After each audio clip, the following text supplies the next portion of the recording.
In this video, I will guide you through how can you play Dream League Soccer with your friends. Make sure you watch till the end because if you miss one step, the connection might not work. First, open your Dream League Soccer game.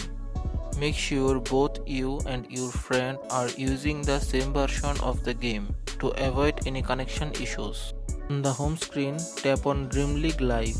This is where all the online matches happen, including friend matches. Now look for the option called Play with Friends. Now type an unique code from your mind. It can be anything, your name or any number. Now copy the code and send it to your friend. Your friend must open the same section and enter the code. After entering the code, both of you have to click on search. If both players enter the code correctly, the match will connect automatically. Once both of you are connected, the match will start. And that's it. Enjoy DLS with your friends.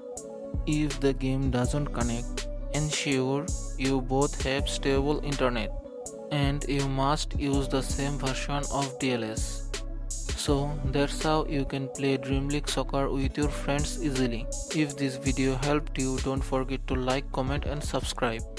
Thank you.